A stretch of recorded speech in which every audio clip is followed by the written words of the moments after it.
There is something we were never told. Perhaps it lies hidden in the margins of Plato's dialogues, veiled in the silence between Socrates' questions. Perhaps it is a thread, subtle yet persistent, woven through the history of philosophy, a whisper perceptible only to those who listen with more than their ears. It is not a doctrine, nor a formula. It is, rather, a way of seeing, a forgotten key, an inward gaze that alters the shape of the world. They say Socrates wrote nothing because true knowledge cannot be confined to words. All I know is that I know nothing. Could this not be a cipher? A riddle offered to those willing to pierce the veil of appearances? What kind of knowledge is born of ignorance and ripens in the silence of the soul? And why do so many who followed him seem to chase the same intimation, as if touched by a forgotten memory? Plato conjured myths. Aristotle codified. The mystics of the Middle Ages contemplated. The moderns doubted. And yet in each of them, something stirs, a spark, perhaps first kindled in ancient Athens, among stones and dust, where a strange man, barefoot and unyielding, wandered among citizens and asked, "What is justice? What is the soul? Who are you?" And what if philosophers, in their endless unrest, are not merely seeking answers, but unearthing something else entirely? What if the knowledge they pursue is not an accumulation, but a shedding? Not a possession, but a transformation? A way of perceiving the world as it is, or as it has never been, yet might be. Perhaps the secret of Socrates lies not in what he spoke, but in what he dared to leave unsaid. Few figures in the history of Western philosophy have cast a shadow as enduring and profound as that of Socrates.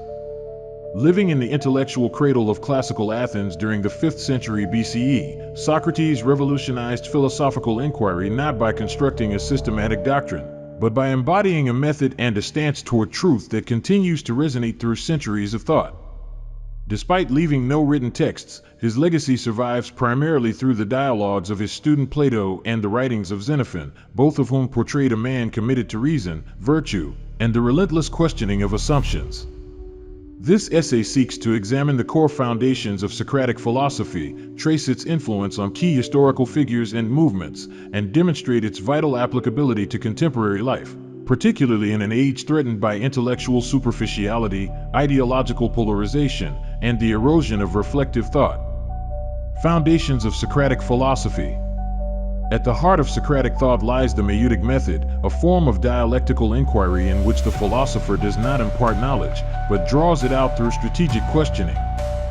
Socrates famously likened himself to a midwife. "My art of midwifery is in general like theirs. The only difference is that I attend men and not women, and that I watch over the labor of their souls, not of their bodies." Theaetetus 150b.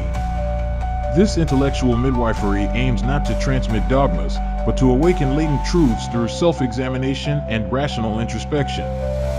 In modern pedagogy, this spirit lives on in constructivist and dialogical teaching practices, where learning emerges not from memorization but from critical engagement. Complementing this is Socratic irony, a rhetorical technique by which Socrates feigns ignorance. "I know that I know nothing," Apology 21d, to expose contradictions in the beliefs of others. This disarming humility is not a pose, but a method that opens space for dialogue and deeper reflection. In an era characterized by ideological rigidity and algorithmic echo chambers, Socratic irony serves as a much-needed antidote. In public discourse, educational settings, and even interpersonal conflicts, the ability to suspend certainty and probe assumptions is a mark of intellectual integrity. Another fundamental tenet of Socratic ethics is the call to self-knowledge. The Delphic maxim "know thyself," know thyself, is not merely a moral injunction, but a philosophical imperative. For Socrates, the unexamined life is not worth living. The unexamined life is not worth living for a human being. Apology 38a. This principle remains central in fields as diverse as psychotherapy, ethical leadership, and civic engagement. To know oneself is to begin the arduous journey of aligning one's actions with one's values, cultivating coherence between the inner and outer life. Historical influence of Socratic thought. The influence of Socrates stretches far beyond the boundaries of classical antiquity. Plato, his most renowned disciple, transformed Socratic method into a metaphysical and political vision that shaped the entire Western philosophical canon. Aristotle, though critical of certain Platonic formulations, retained the emphasis on rational inquiry and virtue ethics that Socrates had inspired. In late antiquity, St. Augustine merged Socratic introspection with Christian theology, arguing that the truth resides within the soul illuminated by divine light.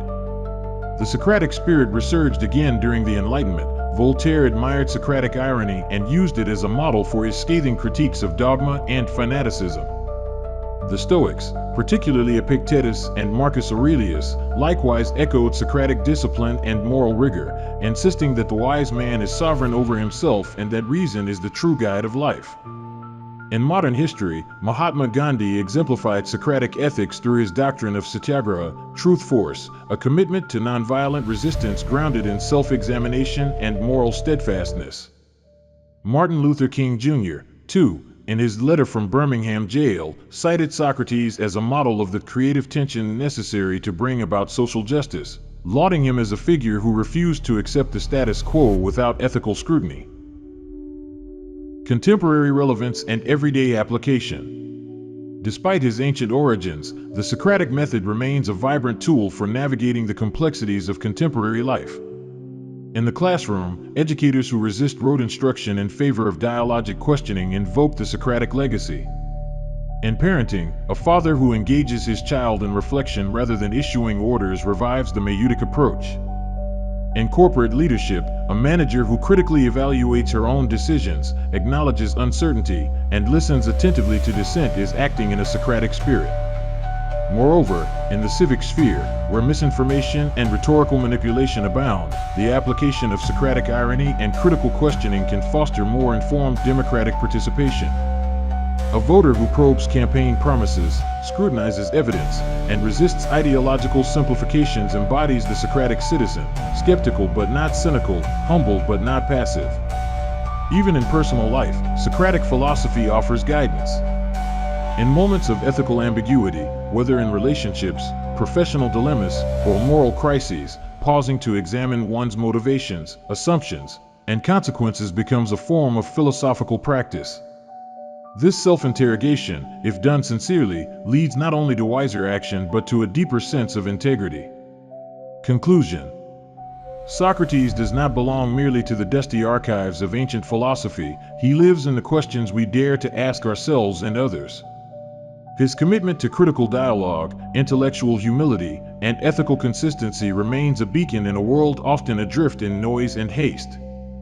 The foundational pillars of his thought, the Maieutic method, Socratic irony, self-knowledge, and the examined life, are not abstract ideals but living tools for cultivating wisdom, justice, and authenticity.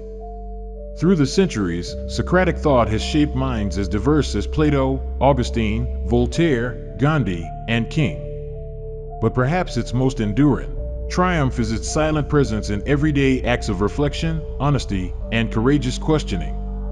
In an age where the demand for quick answers often overrides the value of thoughtful inquiry, to think with Socrates is not merely to think well, it is to live more fully.